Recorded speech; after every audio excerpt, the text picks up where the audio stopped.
If you've been watching Test Drive for any amount of time now, you'll know that we usually do new car reviews. As much as we like doing the classic stuff, it's just easier for us to get access to the new stuff. But the problem is we only have these cars for a week, and even when we were doing the classic things, we only had them for a matter of hours.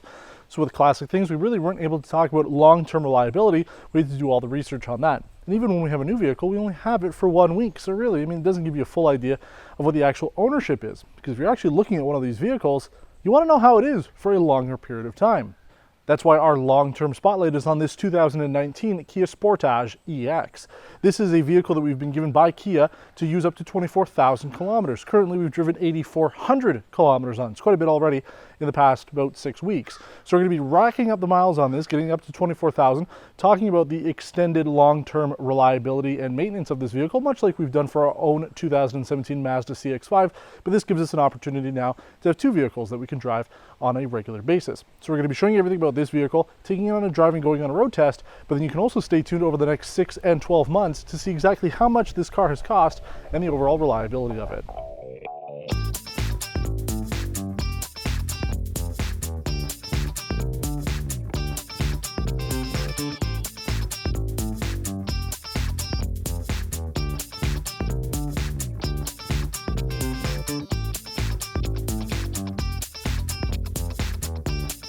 Now, I know we all like looking at the absolute best trims when it comes to any of these vehicles, and as much as we would have liked to drive something like the SX Touring when it comes to the Sportage, realistically this EX and the EX Premium, which is just a little bit above this, are the best selling vehicles here in Quebec. They're not fully loaded, but they do give you the bare essentials that you need, plus a couple extra little features that are nice to have.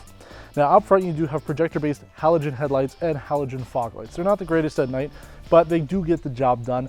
I would certainly prefer LEDs, and there are manufacturers that are putting LED lights on their compact crossover SUVs as standard now. So it would be nice, especially for 2019 model. They didn't really change much from 2018. It would have been nice to have LED maybe a standard, especially on their most popular trim.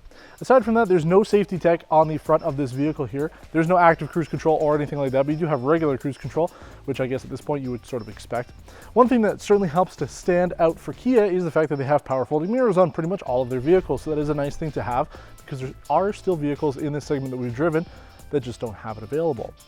Now, aside from that, you have keyless entry along the side, and really, the design of it's not too bad. It's a little bubblier than some of the other vehicles in the segment now, especially something like our Mazda.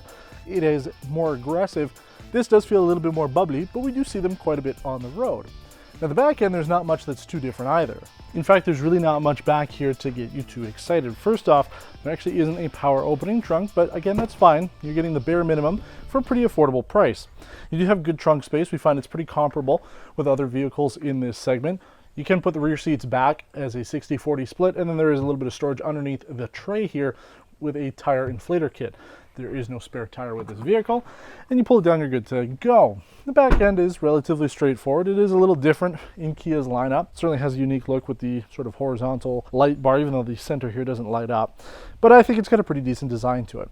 Now let's hop in and see what the interior looks like and go over some of the features that come with this trim. Inside here, you don't get anything that's overly surprising. There certainly is no killer feature that makes you go, wow, I really need to get this car.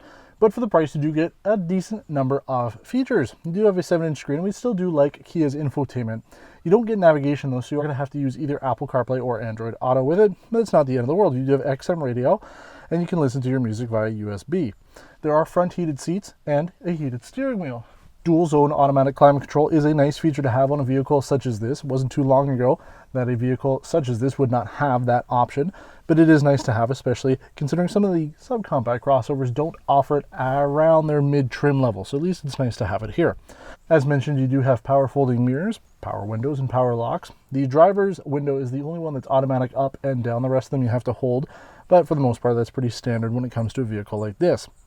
The interior is very similar actually to other vehicles in Kia's lineup, especially the Sorento. Really does have a similar look to it. There's nothing wrong with it. It does have a plastic dashboard, and we've talked about that before with other models from Kia. They make it look like it is a stitched leather, when in fact it is just plastic. But once you know it, there's nothing really wrong with it. Again, back to that whole price point, being a volume seller, it really isn't that bad. Overall, everything's functional. You have the media and radio controls pointing a little bit towards the driver, which is nice. And then everything else is straightforward.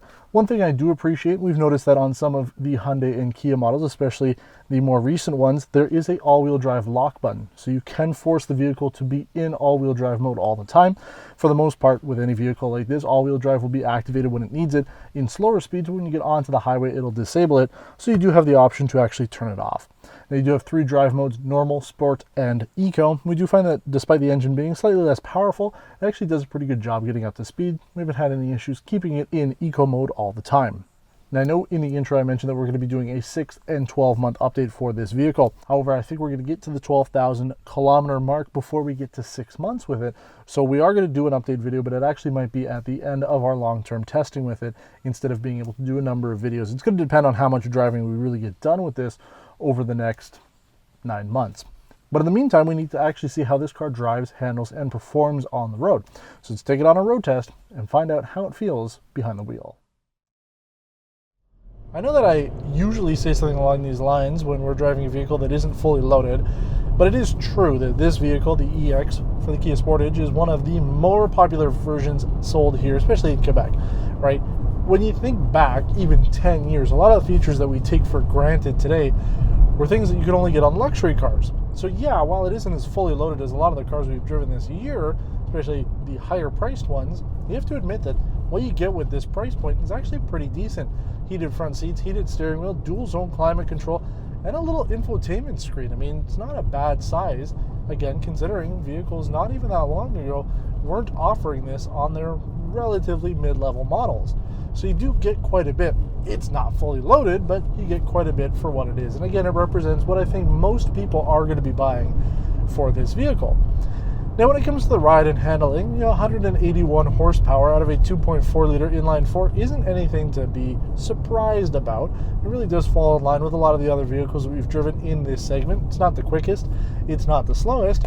It does get the job done, though. I mean, if you're getting onto the highway, you're not going to have any issues. And we actually drive this car pretty much exclusively in eco mode, which it's in right now. So if you're going to, say, turn onto a road that has an 80 kilometer speed limit, we're not even close to flooring it.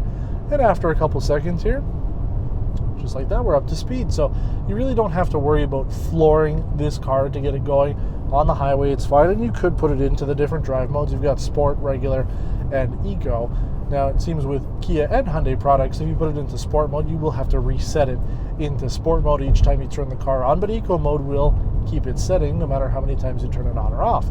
So we keep it in eco mode, and it's great because over the course of the 8,400 kilometers that we've driven this vehicle, we've actually averaged 8.4 liters per 100 kilometers, which isn't too bad. I mean, we talked about the 2017 Mazda CX-5 one-year update a couple weeks ago, actually last week from the time that you're watching this if it's new, and we forgot to actually talk about it during the road test portion, but we put it in the description and replied to a number of comments about it. But we actually averaged 8.5 liters per 100 kilometers with our Mazda CX-5, so 8.4 is pretty darn good. It's basically the same type of car. There is less tech with this, so that could be one of the reasons why there is a slightly better fuel economy, but overall, I mean, 8.4 isn't too bad for a compact crossover vehicle such as this. Now, aside from that, though, the ride is not too bad. I mean, it's smooth enough. It is similar to other vehicles that we've driven in this segment. It's not overly smooth. It really isn't anything that you're going to be writing home about. But again, for the vast majority of people who are looking at a compact crossover SUV, you're not going to have anything to really complain about. It does get the job done, and I do like the ride of it. The comfort's actually pretty good, too.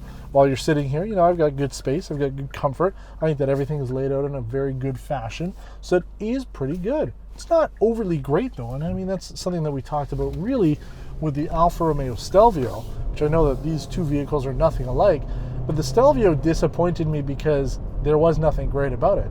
The reason why this is fine to be a good vehicle and not a great vehicle is because it's not meant to be anything else. It's meant to get you from point A to point B. It's meant to have all-wheel drive and do a good job doing it, and it does all of those things.